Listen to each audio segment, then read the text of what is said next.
Good morning, security gang. Welcome back to the show, episode 979. We're 21 episodes away from episode 1000 of the podcast. I don't know if you can believe it or not. Like, it's crazy. I was thinking about it this morning as we were getting ready for the show, and I was telling my I was telling my wife, like, this is crazy, absolutely crazy. So, anyways, thank you all for tuning in. My name is James Azar. I'm the host and chief information security officer, cybersecurity practitioner by trade. We're going to get into cybersecurity news this morning, but before we do that, time to power up. Time to power up with some unbelievable coffee. Coffee cup cheers, y'all. Perfect. All right. One thing. I intended to release an article this Saturday. If y'all missed Thursday's show, I was a bit distraught on Thursday. 9/11, murder, assassination of Charlie Kirk. And I just needed a few mental health days. So that article will be released this Saturday. So just stay tuned. Some people texted me like, hey, we're going to get an article this weekend. And I was just like, no. I need some me time with my family and regroup. So we've done that. We're back at it. Let's get into some cyber news this morning. Samsung with a major security update. If you're an Android device owner using Samsung, that includes a patch for a vulnerability that's being exploited in the wild.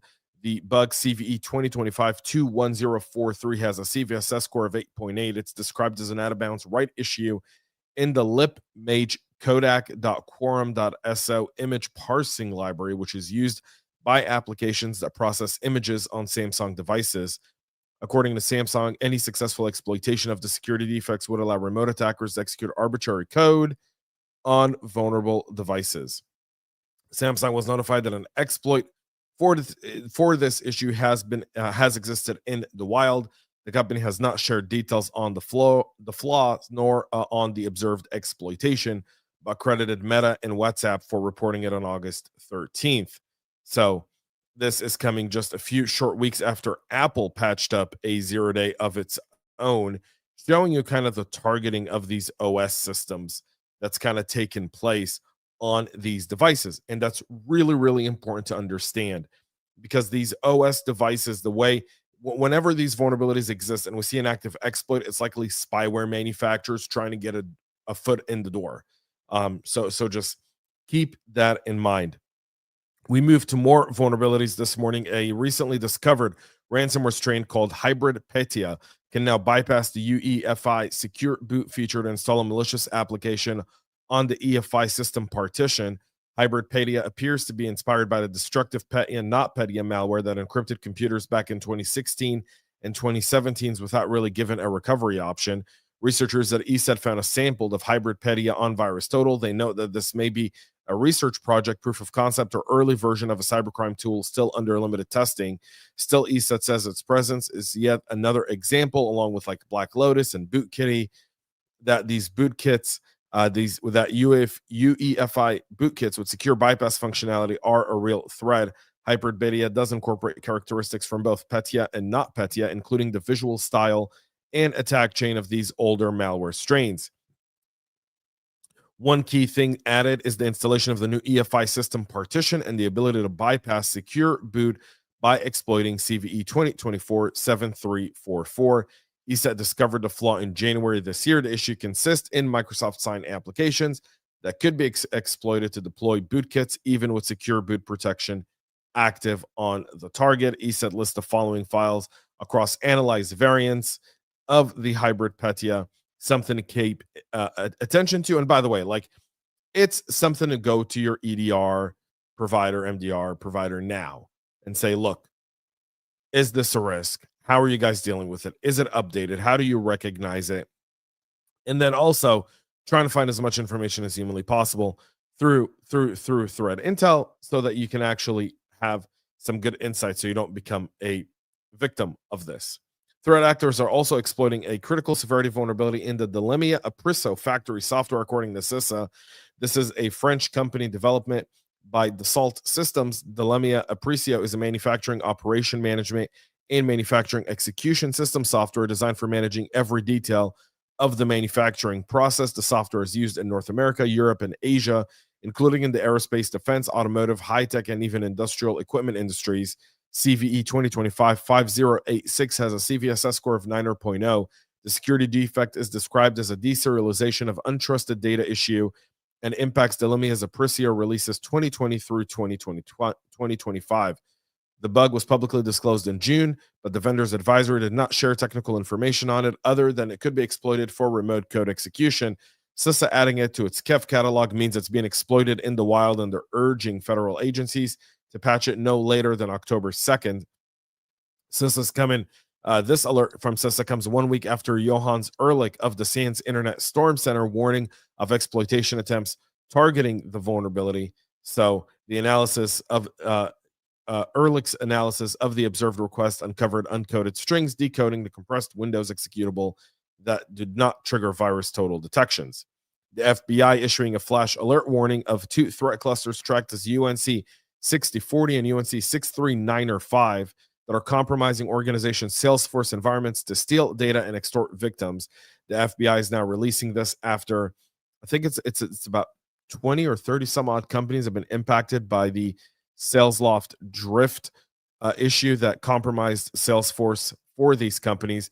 They've now released IOCs associated with the malicious cyber activities by both threat groups responsible for the rising number of data theft and extortion intrusions. UNC 6040 was first disclosed by Mandiant over at the Google Threat Intel team, who warned that since late 2024, threat actors were using social engineering and phishing attacks to trick employees into connecting malicious Salesforce data loader OAuth apps to their company's Salesforce accounts. In some cases, the threat actors impersonated corporate IT support personnel who used renamed versions of the application called My Ticket Portal. Once connected, they used the OAuth application to mass exfiltrate corporate Salesforce data, which was then used in extortion attempts by the Shiny Hunters group. And this impacted a whole bunch of companies like Google, Adidas, Qantas, Allianz Life, Cisco, Kering, Louis Vuitton, Dior, and Tiffany. Later, this became utilizing the stolen SalesLoft, Drift, OAuth, and Refresh tokens to breach those instances. This is a different threat group, 63905, and this happened in the 10 days between August 8th and 18th of this year. The exfiltrated data was then analyzed to extract secrets, credentials, and authentication token shared in even support tickets, including AWS keys, passwords, and even Snowflake tokens. So you want to make sure you get all of those rotated. We move to Vietnam and Panama, where both governments suffer incidents leaking citizen data. Vietnam state news outlet saying the country's cyber emergency response team confirmed that it received a report of an incident impacting the National Credit Information Center, which is run by the State Bank of Vietnam and manages credit information for the country's citizens and businesses. They're saying initial reports show that personal data was leaked as a result of the attack, and they're now coordinating with multiple agencies and state-owned Telecom Vital on the investigation. This is coming after Spidered and Shiny Hunters claim to have hacked the CISC and stolen 160 million records. So it does line up there as well. Panama and their end saying that they're confirming that the Ministry of Economy and Finance was hit by a cyber attack last week. The Ministry of Economy and Finance is informing the public that today it detected an incident involving malicious software at one of the offices of the ministry. The established security protocols were activated immediately and reinforced that preventative measures throughout the computer system to contain the intrusion. So again, we're seeing states, ministries on attack. So there's that there. Good morning to Mr. Jay Harris. Thank you for tuning in, buddy. All right, let's move to CISA. CISA says it's remaining fully committed to supporting and even further enhancing the CVE program, which is a critical program for identifying and mitigating software flaws that can expose computer system to exploitation. Nick Anderson speaking at the Billington Cybersecurity Summit in D.C., and he's the new executive assistant director for CISA. Senator Wyden is still holding up Patrick's confirmation. So there's that. CISA on Wednesday released a roadmap that outlined its priorities for the CVE program with the full intention to further develop the program and create a plan for robust funding and wider participation. Anderson telling reporters that it's exceedingly important for CISA to be able to grow and expand the program. The feedback that we've gotten is consistently as people are looking for somebody to call objective balls and strikes out there. So CISA is going to be able to do that. MITRE said it remains committed to the CVE program, and they'll be working with CISA to further enhance the program. So all that fuss around the CVE program, all that fuss can now go away. But we stay with CISA, where mismanagement of a multi-million-dollar employee incentive program is being called out by the Department of Homeland Security Inspector General. CISA has not properly managed a fund intended to help retain cybersecurity workers, according to an audit released on Thursday of last week. CISA did not properly design, implement, comply, and or manage requirements for its cybersecurity retention incentive program, according to DHS Inspector General. From 2020 to 2024, CISA was paid more than $138 million in cyber incentives total. Auditors were not able to break down how all the money was spent because CISA's office of the Chief Human Capital Officer did not maintain records of cyber incentive recipients and corresponding payments. Wow.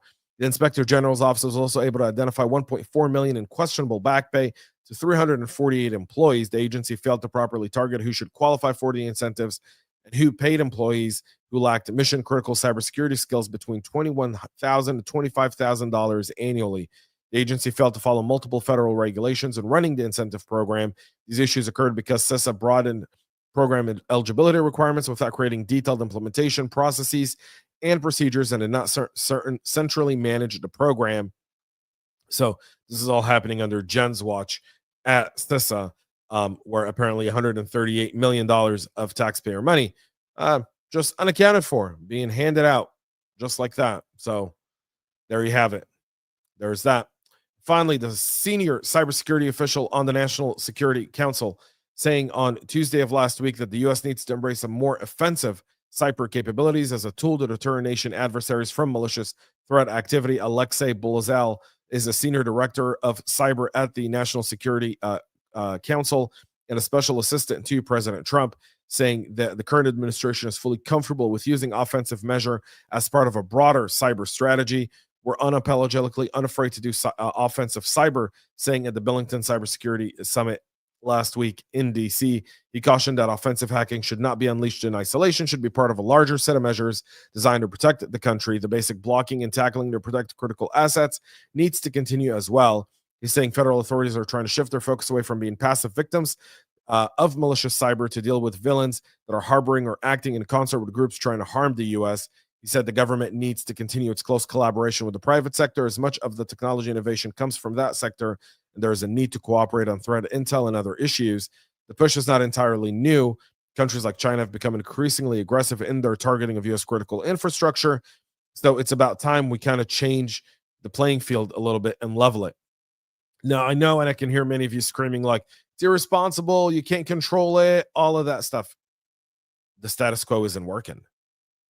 The status quo isn't working. I'd love to be out of business. I'd love to not be able to do this show. Love it. Love it. Because it means we're actually doing something right in cyber. When I have less things to talk about, it means we're doing something right in cyber. But the status quo, the name and shame that President Obama came up with back in 2014, we're going to name and shame them. It'll be embarrassing. No, they hang it as badge of honor. They hang it as a badge of honor. And while the Biden administration, to their credit, tried to change, there wasn't an appetite for it. There wasn't an appetite for it. Hopefully, Trump 2.0 has appetite to change the game. Turn it around a little bit. Fight fire with fire. Just a little bit. Maybe that'll change, recalculate some of the stuff that we're seeing impacting all of us every single day of our lives. I'm not saying hacking will go away by offensive cyber at all. I'm not saying cyber attacks will go away by that. But would it minimize the nation state activities? Potentially. Would it minimize cyber criminals? Would it make it far more difficult for them to operate? Absolutely. And again, we need to change.